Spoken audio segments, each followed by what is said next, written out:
하나님은 우리의 눈물을 낭비하지 않으십니다. 사람에게 보이지 않아도, 기도가 아직 응답되지 않아도 그 눈물은 하늘에 기록되고 하나님의 때에 열매가 됩니다. 우리가 눈물 흘리며 넘어져 있을 때 바로 그 순간에 하나님은 일하고 계십니다. 그 눈물 위에 하나님의 손길이 임하고 그 눈물 속에서 하나님의 계획이 펼쳐지며 그 눈물을 통해 우리는 하나님을 더 깊이 만나게 됩니다.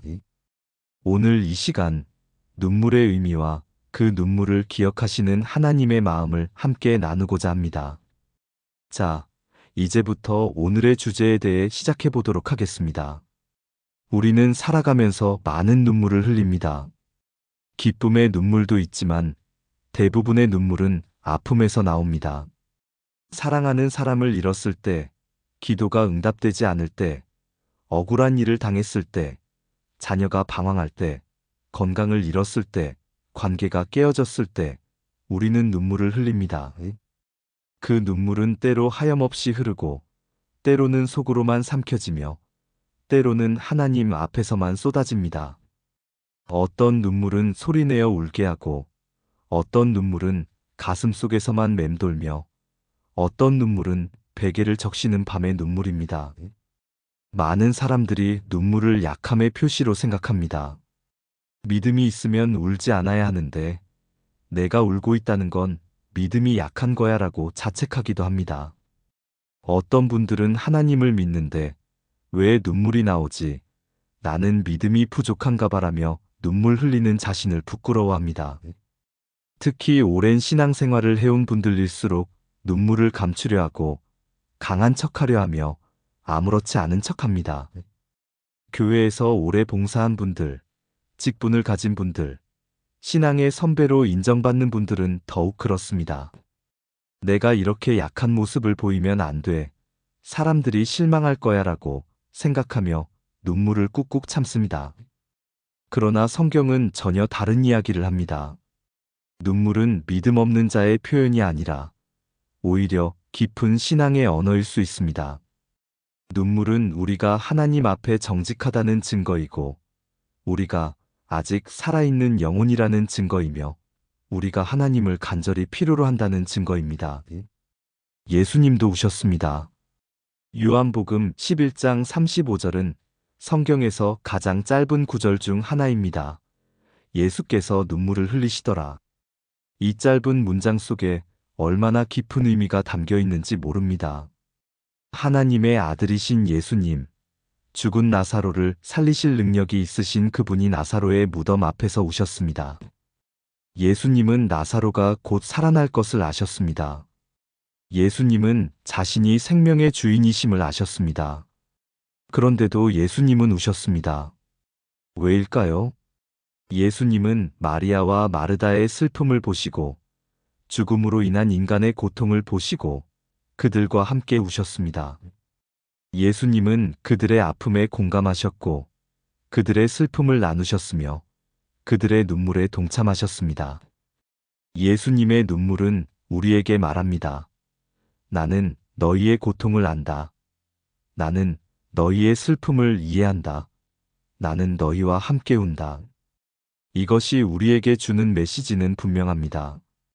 눈물은 믿음의 부족이 아니라 인간다움의 표현이고 사랑의 증거이며 하나님이 우리에게 주신 감정의 선물입니다. 예수님이 우셨다면 우리도 울 수 있습니다. 예수님이 슬퍼하셨다면 우리도 슬퍼할 수 있습니다. 예수님이 인간의 고통에 공감하셨다면 우리도 우리 자신의 고통을 인정할 수 있습니다. 우리는 로봇이 아닙니다. 우리는 감정이 있는 인간이고 그 감정은 하나님이 창조하신 것이며 그 감정을 통해 우리는 더 깊이 하나님을 경험합니다. 뿐만 아니라 예수님은 예루살렘을 보시고도 우셨습니다. 누가복음 19장 41절에서 44절을 보면 예수님은 예루살렘 성을 바라보시며 우시면서 말씀하셨습니다. 너도 오늘 평화에 관한 일을 알았더라면 좋을 뻔하였거니와 지금 내 눈에 숨겨졌도다. 예루살렘이 하나님의 때를 알지 못하고 멸망당할 것을 아시고 우셨습니다. 예수님의 눈물은 자신을 위한 것이 아니라 사랑하는 이들을 위한 것이었습니다. 자기 백성을 향한 사랑이었고 그들의 영적 무지함을 안타까워하시는 마음이었으며 다가올 심판을 아파하시는 긍휼이었습니다. 예수님은 겟세마네 동산에서도 우셨습니다. 히브리서 5장 7절은 이렇게 말합니다. 그는 육체에 계실 때에 자기를 죽음에서 능히 구원하실 이에게 심한 통곡과 눈물로 간구하 소원을 올렸고, 예수님의 눈물은 십자가를 앞둔 고뇌였고 인류를 구원하기 위한 결단의 과정이었으며 하나님의 뜻에 순종하는 순간이었습니다. 예수님은 아버지여 만일 아버지의 뜻이거든 이 잔을 내게서 옮기시옵소서. 그러나 내 원대로 마시옵고 아버지의 원대로 되기를 원하나이다라고 기도하시며 땀이 핏방울같이 되도록 힘써 기도하셨습니다. 우리의 주님은 우시는 분입니다. 그분은 인간의 고통을 이해하시고 우리의 슬픔에 공감하시며 우리의 눈물을 아십니다. 그러므로 우리가 눈물 흘릴 때 그것을 부끄러워할 필요가 없습니다. 오히려 그 눈물을 통해 우리는 예수님과 더 가까워지고 그분의 마음을 조금 더 이해하게 되며 그분의 사랑을 더 깊이 경험하게 됩니다. 예수님도 우셨기 때문에 우리의 눈물을 가장 잘 아시는 분이 바로 예수님이십니다. 성경을 보면 눈물의 사람들이 많이 나옵니다. 그들은 모두 하나님께 귀하게 쓰임받은 사람들이고 하나님의 마음에 합한 사람들이며 믿음의 사람들입니다. 그런데 놀랍게도 그들은 모두 많은 눈물을 흘린 사람들이었습니다. 한나를 생각해 보십시오. 그녀는 아이를 낳지 못하는 고통 속에서 해마다 성전에 올라갔지만 번번이 빈손으로 돌아왔습니다. 남편 엘가나는 한나를 사랑했지만 그 사랑만으로는 한나의 아픔을 채울 수 없었습니다. 엘가나는 한나에게 말했습니다. 한나여, 어찌하여 울며 어찌하여 먹지 아니하며 어찌하여 그대의 마음이 슬프냐. 제가 그대에게 10아들보다 낫지 아니하냐. 그러나 한나의 빈 마음은 남편의 사랑으로도 채워지지 않았습니다. 남편의 다른 아내 분인나는 자식들을 낳았지만 한나는 아무것도 낳지 못했습니다. 그 시대에 자식을 낳지 못한다는 것은 단순히 개인적인 슬픔이 아니라 사회적인 수치였고 영적인 저주로 여겨지기까지 했습니다. 분인나는 이것을 알고 한나를 괴롭혔습니다. 성경은 그의 대적 분인나가 그를 심히 격동시켜 괴롭게 하였으니 분인나는 해마다 성전에 올라갈 때마다 한나를 자극했고 한나는 울며 식사도 하지 못했습니다. 사무엘상 1장 7절은 이렇게 기록합니다. 그가 마음이 괴로워서 여호와께 기도하고 통곡하며 한나는 성전에 가서 통곡하며 기도했습니다. 너무 심하게 울어서 제사장 엘리는 한나가 술 취한 줄 알았습니다. 한나의 입술만 움직일 뿐 소리가 나지 않았기 때문입니다. 엘리가 한나에게 언제까지 취하여 있겠느냐? 포도주를 끊으라. 엘리가 꾸짖었을 때 한나는 대답했습니다. 내 주여 그렇지 아니하니이다. 나는 마음이 슬픈 여자라 포도주나 독주를 마신 것이 아니요 여호와 앞에 내 심정을 통한 것뿐이오니. 한나의 기도는 말이 아니라 눈물이었고 그 눈물은 소리 없는 외침이었으며 그 외침은 하나님께 상달되었습니다. 한나는 하나님께 서원하며 기도했습니다.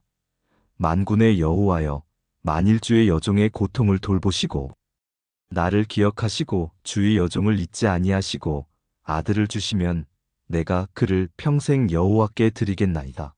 이것은 단순한 거래가 아니라 절박한 영혼의 부르짖음이었습니다. 한나는 아이를 갖기를 원했지만 그보다 더 깊은 곳에서 하나님의 위로를 원했고 하나님의 응답을 원했으며 하나님의 임재를 원했습니다. 제가 아는 한 집사님의 이야기가 생각납니다. 그 집사님도 결혼한 지 10년이 되도록 아이가 없었습니다. 병원을 다녔고 온갖 치료를 받았지만 소용이 없었습니다.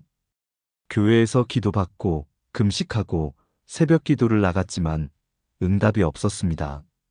주변 사람들은 믿음이 부족해서 그래. 무슨 죄가 있어서 그래라는 말들을 했고 그 말들은 칼이 되어 집사님의 마음을 찔렀습니다. 명절 때마다 친척들이 모이면 아직도 소식이 없냐는 질문을 받아야 했고 그때마다 집사님은 화장실에 가서 혼자 울었다고 합니다. 더 힘들었던 것은 교회에서였다고 합니다. 어떤 분들은 기도를 더 열심히 해야지 믿음이 약해서 그래라고 말했고 어떤 분들은 양자를 입양하면 어때라고 쉽게 말했습니다. 그 말들이 위로가 되기는커녕 상처가 되었고 집사님은 점점 교회 가기가 싫어졌다고 합니다. 집사님은 하나님께 원망하기도 했습니다. 하나님, 제가 뭘 잘못했습니까? 왜 저에게는 아이를 주지 않으십니까? 그런데 어느 날 집사님은 한나의 이야기를 읽다가 깨달았다고 합니다. 한나도 이렇게 울었구나. 한나도 이렇게 절망했구나. 한나도 사람들에게 상처받았구나. 그런데 하나님은 한나의 눈물을 기억하셨구나. 그날 이후 집사님은 달라졌습니다. 더 이상 눈물을 부끄러워하지 않고 하나님 앞에 솔직하게 자신의 아픔을 쏟아놓기 시작했습니다. 하나님, 저는 너무 힘듭니다. 왜 저에게는 아이를 주지 않으십니까?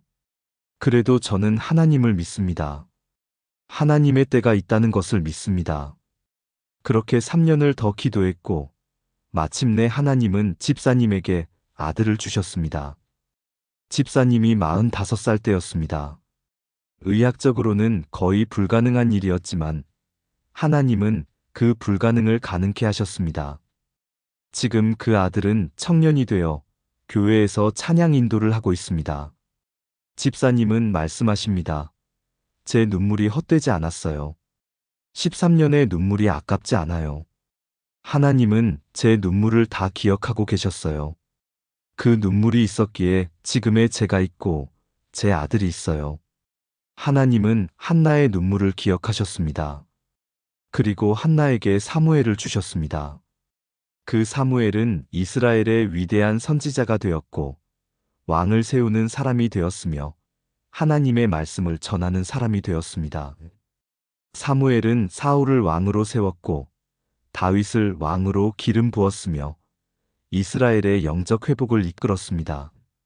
한나의 눈물은 헛되지 않았습니다. 그 눈물은 씨앗이 되었고 그 씨앗은 이스라엘 역사를 바꾸는 열매를 맺었습니다. 한나는 사무엘을 낳은 후 찬송으로 하나님을 찬양했습니다. 그 찬송은 나중에 마리아의 찬송 마니피캇의 원형이 되었을 만큼 아름답고 깊은 찬양이었습니다. 다윗도 눈물의 사람이었습니다. 시편을 읽으면 다윗이 얼마나 많이 울었는지 알 수 있습니다. 다윗은 사울에게 쫓길 때 울었고 아들 압살롬의 반역으로 도망갈 때 울었으며 밧세바와의 죄로 태어난 아이가 죽어갈 때 울었습니다. 시편 6장 6절에서 7절은 이렇게 고백합니다. 내가 탄식함으로 피곤하여 밤마다 눈물로 내 침상을 띄우며 내 요를 적시나이다. 내 눈이 근심으로 말미암아 쇠하며. 다윗은 밤마다 베개를 눈물로 적셨습니다. 그는 울면서 기도했고 울면서 찬양했으며 울면서 회개했습니다.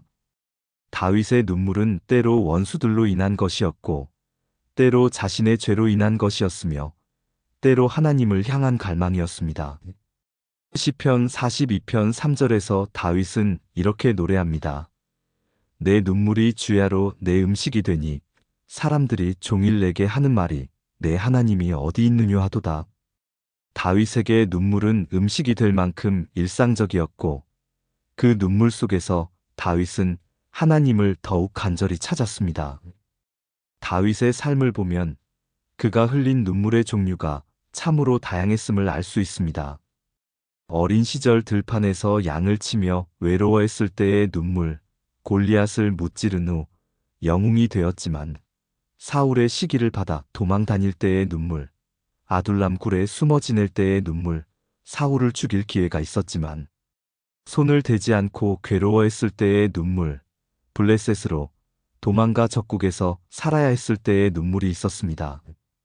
왕이 된 후에도 다윗의 눈물은 계속되었습니다. 밧세바와 죄를 짓고 회개할 때의 눈물, 선지자 나단의 책망을 들을 때의 눈물, 죄로 인해 태어난 아이가 병들었을 때 7일 동안 금식하며 흘린 눈물, 결국 아이가 죽었을 때의 눈물이 있었습니다. 아들 압살롬이 반역했을 때 다윗은 머리를 가리고 맨발로 울며 감람산을 올라갔습니다. 압살롬이 죽었다는 소식을 들었을 때 다윗은 내 아들 압살롬아, 내 아들 압살롬아, 차라리 내가 너를 대신하여 죽었더라면 이라며 통곡했습니다. 한 장로님의 간증이 생각납니다. 그 장로님에게는 아들이 하나 있었는데 그 아들이 대학에 들어가면서 신앙을 떠났습니다. 교회에 나오지 않고 술을 마시고 나쁜 친구들과 어울렸습니다. 장로님은 아들을 위해 10년 동안 눈물로 기도했습니다. 새벽마다 교회에 나가 엎드려 울며 기도했고 금식하며 기도했으며 밤마다 아들의 방문 앞에서 기도했습니다. 그러나 아들은 변하지 않았고 오히려 더 멀어지는 것 같았습니다. 더 힘들었던 것은 교회에서였다고 합니다. 장로님은 교회에서 존경받는 분이었고 많은 사람들의 신앙본이 되는 분이었습니다. 그런데 아들이 방황한다는 소문이 퍼지면서 사람들의 시선이 달라졌다고 합니다. 어떤 분들은 장로님 가정도 저렇구나라고 수군거렸고 어떤 분들은 기도를 더 열심히 해야지 믿음이 약해서 그래라고 말했습니다. 장로님은 사람들 앞에서는 담담한 척했지만 집에 돌아오면 혼자 울었다고 합니다. 어느 날 장로님은 너무 지쳐서 하나님께 울며 기도했습니다. 하나님, 제가 뭘 잘못했습니까? 제가 장로로서 부끄럽습니까? 왜 제 기도를 들어주지 않으십니까? 제 눈물이 헛됩니까? 그때 하나님께서 장로님의 마음에 말씀하셨습니다. 내 눈물을 내가 다 보고 있다. 네 눈물은 헛되지 않을 것이다. 조금만 더 참고 기다리라. 내가 일하고 있다. 그 음성을 듣고 장로님은 다시 힘을 얻어 기도했습니다. 그리고 2년 후 아들이 큰 사고를 당해 병원에 입원했을 때 기적 같은 일이 일어났습니다. 병상에서 아들이 회개하고 하나님께 돌아왔습니다. 아들은 말했습니다.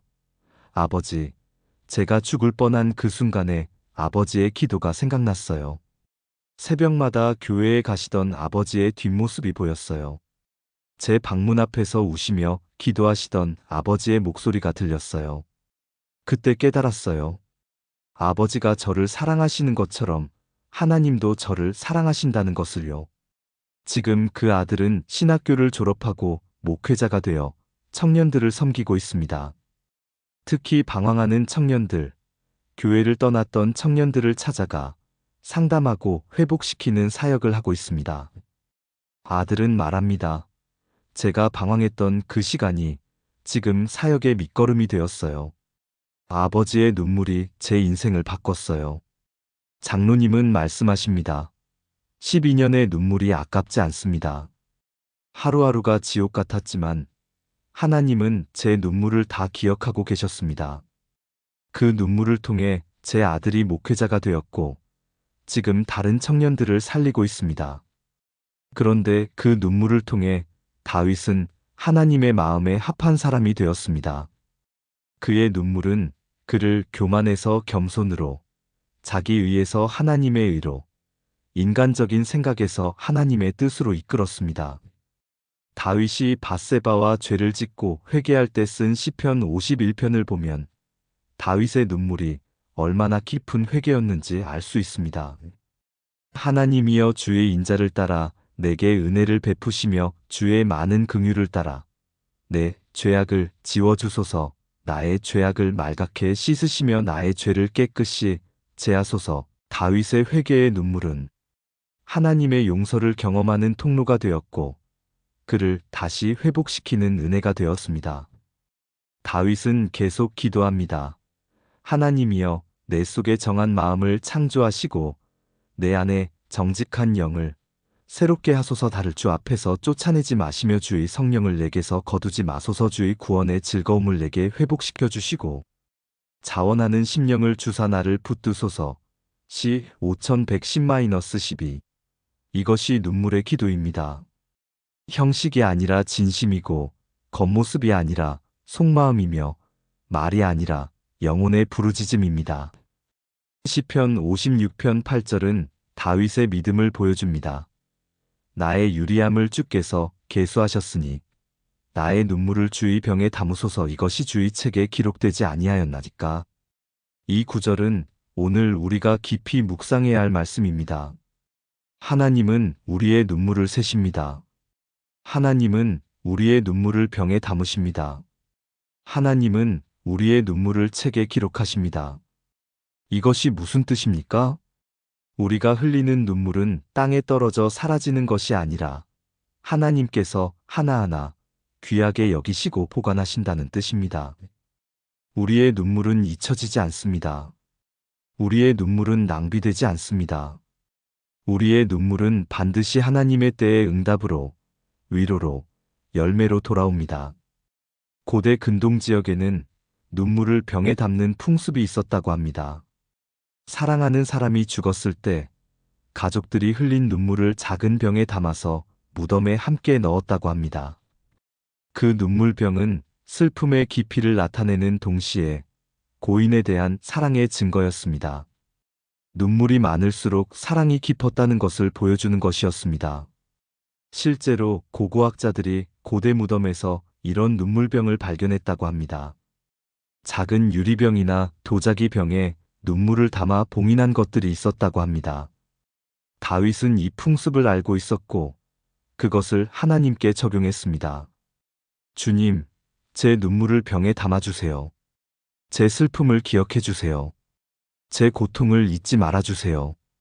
제가 얼마나 힘들었는지, 제가 얼마나 아팠는지, 제가 얼마나 외로웠는지 기억해 주세요.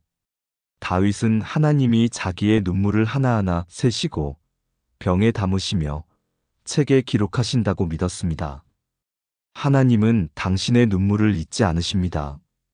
당신이 밤중에 혼자 흘린 눈물도, 아무도 몰래 흘린 눈물도, 기도하다가 흘린 눈물도, 성경 읽다가 흘린 눈물도, 예배드리다가 흘린 눈물도, 출근길에 차 안에서 흘린 눈물도, 화장실에 숨어서 흘린 눈물도, 베개에 얼굴을 묻고 흘린 눈물도 하나님은 다 아십니다. 그 눈물은 하나님의 병에 담깁니다. 기억됩니다. 열매 맺습니다. 이것이 우리가 가진 소망입니다. 우리의 눈물은 결코 헛되지 않습니다. 예레미야는 눈물의 선지자로 불립니다. 예레미야 애가는 온통 눈물로 적셔진 책입니다. 예레미야는 민족의 죄를 보고 울었고 예루살렘의 멸망을 보고 울었으며 백성들의 완악함을 보고 울었습니다. 예레미야 9장 1절은 이렇게 외칩니다. 어찌하면 내 머리는 물이 되고 내 눈은 눈물 근원이 될고 그렇게 되면 내가 백성의 딸의 죽임을 당한 자를 위하여 주야로 울리라. 예레미야의 눈물은 민족을 향한 하나님의 마음이었습니다. 하나님께서 우시는 것을 예레미야가 대신 울었고 하나님께서 슬퍼하시는 것을 예레미야가 대신 슬퍼했습니다. 예레미야는 40년 동안 예언했지만 아무도 듣지 않았습니다. 그는 매를 맞고 감옥에 갇히고 구덩이에 던져졌지만 그럼에도 불구하고 계속 눈물로 경고했습니다. 예레미야의 눈물은 결국 포로 귀환의 소망이 되었고 회복의 예언이 되었으며 새 언약의 약속으로 이어졌습니다. 예레미야 31장에 나오는 새 언약의 약속은 예레미야의 눈물을 통해 선포된 것입니다. 신약으로 넘어오면 사도 바울도 눈물의 사람이었습니다. 바울은 고린도 교회를 생각하며 많은 눈물로 편지를 썼다고 고백합니다. 바울은 에베소 장로들과 이별하면서 울었고 빌립보 교회를 생각하며 울었으며 자신을 대적하는 자들로 인해 울었습니다. 사도행전 20장 31절에서 바울은 에베소 장로들에게 이렇게 말합니다. 그러므로 여러분이 일깨워 내가 3년 동안 밤낮 쉬지 않고 눈물로 각 사람을 훈계하던 것을 기억하라. 바울은 3년 동안 눈물로 사람들을 섬겼습니다. 바울의 눈물은 교회를 향한 사랑이었고 영혼을 향한 애통함이었으며 복음을 향한 열정이었습니다. 이렇게 성경 속의 믿음의 사람들은 모두 눈물을 흘렸습니다. 그들의 눈물은 약함이 아니라 강함이었고 패배가 아니라 승리의 시작이었으며 끝이 아니라 새로운 시작이었습니다. 그들의 눈물을 통해 하나님은 일하셨고 역사를 바꾸셨으며 새로운 장을 여셨습니다. 그렇다면 눈물은 왜 필요한 것일까요? 하나님은 왜 우리에게 눈물이라는 감정의 통로를 주셨을까요? 눈물에는 몇 가지 중요한 의미가 있습니다. 첫째, 눈물은 우리 안의 교만을 깨뜨립니다. 우리가 강하고 건강하고 모든 것이 잘 될 때 우리는 하나님이 필요 없는 것처럼 살아갑니다. 내 힘으로 이루었다. 내 능력으로 해냈다고 교만해집니다. 우리는 자기 자신을 의지하고 자기 지혜를 믿으며 자기 힘으로 모든 것을 통제할 수 있다고 착각합니다. 그러나 눈물 흘릴 때 우리는 비로소 우리가 얼마나 연약한 존재인지 깨닫게 됩니다. 아무것도 할 수 없고 아무것도 통제할 수 없으며 오직 하나님만 의지해야 한다는 것을 알게 됩니다. 한 권사님의 이야기입니다. 그 권사님은 평생 건강하게 살았고 사업도 잘 되었으며 자녀들도 모두 성공했습니다. 권사님은 교회에서도 인정받고 주변 사람들에게도 존경받는 분이었습니다. 헌금도 많이 하고 봉사도 열심히 하고 전도도 많이 했습니다. 권사님은 스스로 신앙생활을 잘한다고 생각했고 다른 사람들에게 모범이 되어야 한다고 생각했습니다. 그런데 어느 날 갑자기 암 진단을 받았습니다. 말기암이었고 의사는 6개월밖에 남지 않았다고 했습니다. 그날 밤 권사님은 처음으로 하나님 앞에 엎드려 울었습니다. 평생 강한 척했던 모든 것이 무너지고 교만했던 모든 것이 깨어지는 순간이었습니다. 권사님은 울면서 깨달았습니다. 나는 아무것도 아니구나. 내가 가진 건강도, 재산도, 명예도 모든 것이 하나님이 주신 것인데 나는 그것을 내 것인 줄 알고 교만했구나. 권사님은 말씀하셨습니다. 그동안 저는 하나님이 필요 없다고 생각하며 살았어요. 제 힘으로 다 할 수 있다고 착각했어요. 교회도 열심히 나가고 헌금도 많이 하고 봉사도 많이 했지만 그것은 하나님을 사랑해서가 아니라 사람들에게 인정받고 싶어서였어요. 그런데 암 진단을 받고 나서야 깨달았어요. 제가 얼마나 약한 존재인지, 제가 얼마나 하나님이 필요한 사람인지를. 그날 이후 권사님은 달라졌습니다. 더 이상 자신을 내세우지 않고 더 겸손해졌으며 하나님만 의지하게 되었습니다. 권사님은 매일 하나님께 기도했습니다. 하나님, 제가 살든지 죽든지 하나님의 뜻대로 하소서. 제게 생명을 더 주시면 그 생명으로 하나님을 섬기겠습니다. 제가 죽게 하시면 그것도 감사히 받겠습니다. 놀랍게도 하나님은 권사님을 치유하셨고 지금도 건강하게 신앙생활을 하고 계십니다. 권사님은 말씀하십니다. 그 눈물의 시간이 제 인생에서 가장 귀한 시간이었어요. 그때 비로소 하나님을 진정으로 만났어요. 그전에는 하나님을 아는 것 같았지만 실제로는 몰랐어요. 암이 제 교만을 깨뜨렸고 눈물이 제 마음을 열었고 그 열린 마음을 통해 하나님이 들어오셨어요. 눈물은 우리를 약하게 만들지만 그 약함 속에서 하나님의 강함이 드러납니다. 바울이 고백했듯이 내가 약할 그때의 강함이라. 우리가 눈물로 무너질 때 하나님이 우리를 일으키십니다. 우리가 눈물로 고백할 때 하나님이 우리를 강하게 하십니다. 눈물은 교만의 벽을 허물고 겸손의 문을 여는 열쇠입니다. 둘째, 눈물은 우리를 하나님께 더 가까이 나아가게 합니다. 모든 것이 순조로울 때는 하나님이 멀게 느껴집니다. 기도도 형식적이고 말씀도 그냥 지나가며 예배도 의례적으로 드립니다. 우리는 하나님 없이도 잘 살 수 있다고 착각합니다. 그러나 눈물 흘릴 때 우리는 하나님을 찾습니다. 간절히 부르짖고 절박하게 매달리며 진심으로 구합니다. 눈물은 우리를 하나님의 품으로 이끄는 통로입니다. 시편 34편 18절은 이렇게 말합니다. 여호와는 마음이 상한 자에게 가까이 하시고 충심으로 통회하는 자를 구원하시는도다. 하나님은 교만한 자에게서는 멀리 계시지만 마음이 상한 자에게는 가까이 오십니다. 셋째, 눈물은 우리에게 공감의 능력을 줍니다. 울어본 사람만이 우는 사람을 이해합니다. 아파본 사람만이 아픈 사람을 위로할 수 있습니다. 고린도후서 1장 3절부터 4절은 이렇게 말합니다. 찬송하리로다. 그는 우리 주 예수 그리스도의 하나님이시요 자비의 아버지시요 모든 위로의 하나님이시며 우리의 모든 환난 중에서 우리를 위로하사 우리로 하여금 하나님께 받는 위로로서 모든 환난 중에 있는 자들을 능히 위로하게 하시는 이시로다. 그렇다면 하나님은 우리의 눈물을 어떻게 사용하실까요? 하나님은 우리의 눈물을 헛되이 하지 않으십니다. 그 눈물 위에 하나님은 일하십니다. 첫째, 하나님은 눈물을 씨앗으로 만드십니다. 시편 126편 5절부터 6절은 이렇게 선포합니다. 눈물을 흘리며 씨를 뿌리는 자는 기쁨으로 거두리로다. 울며 씨를 뿌리러 나가는 자는 반드시 기쁨으로 그 곡식 단을 가지고 돌아오리로다. 기도하다가 흘린 눈물은 뿌려진 씨앗이 됩니다. 둘째, 하나님은 눈물을 기쁨으로 바꾸십니다. 시편 30편 5절은 선포합니다.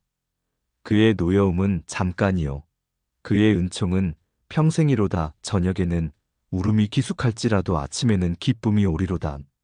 모든 눈물을 그 눈에서 닦아주시니 다시는 사망이 없고 애통하는 것이나 곡하는 것이나 아픈 것이 다시 있지 아니하리니 처음 것들이 다 지나갔음이러라.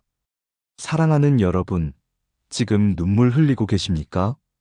그 눈물을 부끄러워하지 마십시오. 그 눈물을 하나님 앞에 쏟아내십시오. 하나님은 당신의 눈물을 보고 계십니다. 하나님은 당신의 눈물을 병에 담고 계십니다. 그 눈물은 반드시 열매를 맺을 것입니다. 주님, 오늘도 눈물 흘리는 모든 사람들을 기억해 주시옵소서. 그들의 눈물을 헛되이 하지 마시고 그 눈물을 당신의 병에 담아 주시옵소서. 흘린 만큼 회복되게 하시고 울었던 만큼 웃게 하시며 고통받은 만큼 위로받게 하소서. 그들의 눈물이 씨앗이 되게 하시고 때가 되면 기쁨의 열매로 거두게 하소서. 예수님의 이름으로 기도드립니다. 아멘.